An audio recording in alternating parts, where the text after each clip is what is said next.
Hello friends, मैं doctor Abhilasha R K Patel, PG Ayurveda Prayojanam coaching classes से। आज की क्लास में हम पुटपाक पढ़ने वाले हैं। इसके पहले मैंने आपको तर्पण कंप्लीट करा दिया है। तो पुटपाक में हम दो चीजें देखेंगे। एक तो कैसे प्रयोग किया जाता है, दूसरा उसका मात्रा काल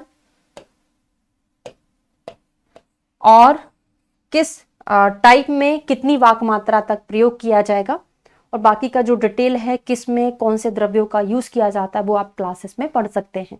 ठीक है, शुरू करते हैं।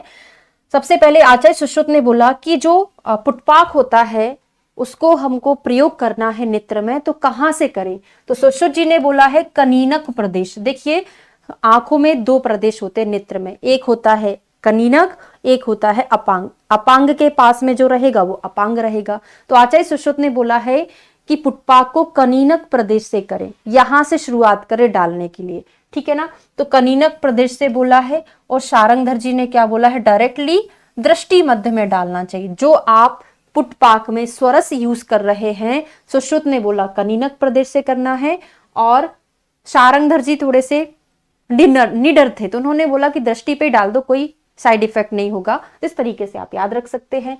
मात्रा काल कफ में, पित्त में, वात में, तो ये उल्टा क्रम याद करना, जैसे हमने तर्पण में किया था ना 6, 8, 10, ऐसे यहाँ पे कफ में कम ही करना है आपको। क्या है, 1 दिन, 2 दिन और 3 दिन, यहाँ पे कोई गैप नहीं है तर्पण में, लेकिन वात पित्त कफ के अकॉर्डिंग गैप है। शायद मैं आपको पिछली क्लास में नहीं पढ़ाई हूं, उसको हाईलाइट नहीं किया है, एक बार उसको कर देती हूँ, है ना, ताकि आपको कंफ्यूजन क्लियर हो जाए।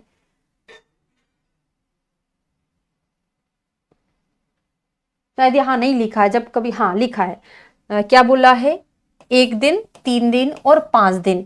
तो यहाँ पर गैप है, तर्पण में गैप है, लेकिन यहाँ पे 1, 3, 5 लिखा है। वहां पे क्या था, वात पित्त कफ की बात करें तो यहाँ पे 3, 2, 1 रहेगा।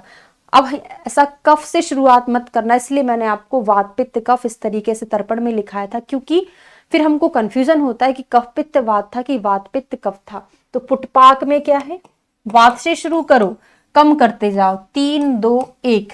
यहाँ पे क्या है, तर्पण में 1 दिन, 3 दिन और 5 दिन है। ठीक है, याद कैसे रखेंगे, किसमें गैप है किसमें नहीं है, तर्पण में है पुटपाक में नहीं है। देखो, जब हम पुटपाक विधि से किसी भी चीज का स्वरस निकालते हैं तो उसमें गैप नहीं करते कि आज हमने उसको पुट दे दिया, अब कल नहीं देंगे, हम परसों दे देंगे, है ना। पुट तो हमको डेली देना पड़ेगा, नहीं तो वहां पे जो औषधि रखी है वो खराब हो जाएगी। तो पुट पाक में कोई भी गैप नहीं रहेगा, ये कोड है याद करने का।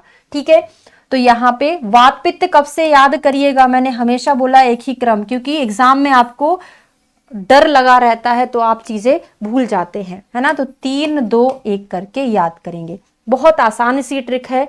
लव से रहो, झगड़ा मत करो, आपस में प्रेम से रहो, ये कोड है। लव से रहो, लव से लेखन, से स्नेहन, रो से रोपण। अब इसमें गैप नहीं है, यही तो हमारा कोड था। तो इसमें भी गैप नहीं है, 100 मात्रा, 200 मात्रा, 300 मात्रा। और आप जानते हैं लेखन पुटपाक कहाँ करेंगे, जहां पर स्निग्धता ज्यादा होगी वहां पर लेखन करेंगे, है ना। स्नेहन कहाँ करेंगे, जहां पर रुक्षता ज्यादा होगी वहां पर स्नेहन करेंगे।